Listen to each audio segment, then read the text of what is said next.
আমরা দাঁড়িয়ে আছি এখন রানীরাঙ্গার কাছে green gold international monetary school, যার শুভ উদ্বোধন হয়ে গেল আজ। অর্থাৎ এই বিশেষ দিনটির নানান কারণে বিখ্যাত, যেটা বলা হয় কি আজকে ইঞ্জিনিয়ার্স ডে, চকলেট ডে, এবং সে সঙ্গে আমরা যেটা পাচ্ছি সেটা হচ্ছে যে আমাদের rain tree day, international rain tree day. অর্থাৎ এতগুলো বিশেষত্ব নিয়ে গ্রিন গোল্ড ইন্টারন্যাশনাল মনিটারি স্কুলের পথ চলা শুরু হয়েছে। আমরা জেনে নেব এর যিনি দায়িত্বে রয়েছেন ডক্টর সবিতা মিশ্র, তিনি আমাদের সাথে কথা বলেছেন। কি বললেন তিনি, কি এই স্কুলের উদ্দেশ্য, কি তার ভবিষ্যৎ, কি তার বৈশিষ্ট্য। সঙ্গে থাকুন, ফিরে আসছি একটু পরে। সূচনা হয়ে গেল international green gold international monetary school हम एक छोटा सा इनॉग्रेशन प्रोग्राम कर रहे हैं, क्योंकि स्कूल का नाम भी बहुत छोटा है, green gold international Montessori school. हमने जनवरी में स्टार्ट किया था मॉन्टेसरी टीचर्स ट्रेनिंग कॉलेज, जहां हम ऐसे शिक्षक तैयार करते हैं जो प्री प्राइमरी बच्चों को अच्छी शिक्षा दे सके। और तभी से मेरे मन में आया कि एक ऐसा स्कूल होना चाहिए हमारे आसपास, क्योंकि मैं यहाँ पे रानीडंगा में करीबन 8 साल से लगातार रह रही हूँ। उससे पहले भी आती रहती थी, घर था। लेकिन 8 साल से जब मैं गैंगटॉक से शिफ्ट हुई 2017 में, तब से लगातार 8 साल से इस आसपास के इलाकों को जानती हूँ। और जैसा कि मैंने देखा कि ये स्कूल की एक बहुत सख्त ज़रूरत है।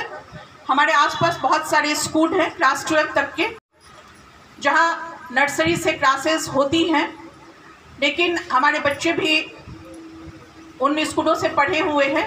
लेकिन एक चीज़ हमने जो कमी महसूस की कि बड़े स्कूलों में हम छोटे बच्चे कहीं खो जाते हैं। हमारे छोटे बच्चे को उतना अटेंशन नहीं मिलता है जितना उनको मिलना चाहिए, क्योंकि अभी का जो जनरेशन है वो बिल्कुल ही चेंज हो गया है। जो हमारा ज़माना था या हमारे बच्चों का ज़माना था, अभी वो नहीं है। हमारे जो न्यू जनरेशन है, जो अभी 2 साल के 3 साल के बच्चे हैं, उनकी जो सोचने की शक्ति है वो बहुत ही अलग है। और साइंस, एज पर साइंस कहा जाता है कि 7 साल तक के बच्चों का दिमाग जो है वो पूर्ण विकसित हो जाता है। तो ये जो फाउंडेशन स्टेज है, ये मेन स्टेज है। जैसे एक घर बनाने में हम नींव को बहुत ध्यान देते हैं कि उसका नींव जो हो मजबूत हो, तभी कोई अर्थक्वेक आए या कुछ आंधी तूफान आए तो घर खड़ा रहता है।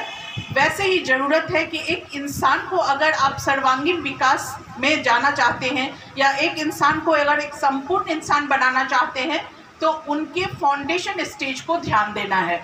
इसमें नहीं, विदेशों में भी काम करते हैं और अपना परचम लहरा रहे हैं। जैसे USA में है, UAE में है, कतार में है, बहुत मॉरिशस में है हमारे पढ़ाए हुए टीचर्स। और सिलीगुड़ी के आप जिस स्कूल में चले जाएंगे, हमारे टीचर्स आपको मिलेंगे। विद्यासागर कॉलेज ऑफ एजुकेशन एक ऐसा टीचर तैयार करता है जो एक अच्छा जनरेशन तैयार करने में विश्वास रखता है, क्योंकि टीचर का जो काम है वो एक responsibility. DIG BSF Shri MP Singh साहब का बहुत बहुत आभारी हूँ। जहाँ तक मुझे जानकारी मिली कि जब डॉक्टर सबिता मैम ने उनसे बात की कि रेस्पॉन्सिबिलिटी है, एक बहुत बड़ा रेस्पॉन्सिबिलिटी है कि एक अच्छा नागरिक तैयार करना। हमने बहुत ऐसे लोगों को देखा है जो DM के चेयर पे बैठे हैं, बड़े बड़े ओहदों पे बैठे हैं, लेकिन जब देश की बारी आती है, जब समाज की बारी आती है, तो वो अपना कर्तव्य नहीं निभा पाते हैं। वो देश के लिए कुछ नहीं कर पाते हैं, अपने समाज के लिए कुछ नहीं कर पाते हैं। हो सकता है वहाँ हमारे ब्रिंगिंग अप में दोष हो या हमारी शिक्षा प्रणाली में दोष हो कि हमने उसके सर्वांगीण विकास के लिए काम नहीं किया है। लेकिन मेरा हमेशा उद्देश्य रहा है कि हम ऐसे नागरिक को तैयार करें जो अपने देश के लिए सोचे, अपने समाज के लिए सोचे।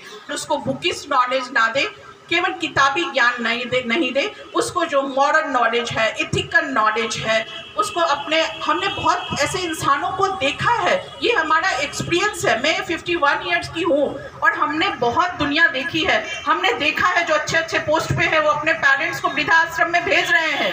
जो अच्छे अच्छे पोस्ट में है, जिनको अपने पैसे की कोई कमी नहीं है, लेकिन अगर समाज के किसी काम के लिए पैसों की जरूरत हो तो वो भिखारी बन जाते हैं। हमने ऐसे इंसानों को भी देखा है जिनको बहुत सारे, जिनके पास कोई सुख सुविधा नहीं है, बहनों में रहते हैं, लेकिन अपने माँ बाप को देने के लिए उनके पास पैसे नहीं है। हम वो इंसान नहीं चाहते हैं अपने समाज में, हम वैसे इंसान को बनाना नहीं चाहते हैं। हम वो ऐसे इंसान को बनाना चाहते हैं जो अपने माँ बाप को इज्जत दे, अपने समाज को एक खुशहाल समाज बना सके। और ये चीज़ जब तक आप बचपन से उसके मन में आप नहीं रखेंगे, वो बच्चा कभी बड़ा जाके ऐसा नहीं हो सकता। बचपन से ही उसको सिखाना है कि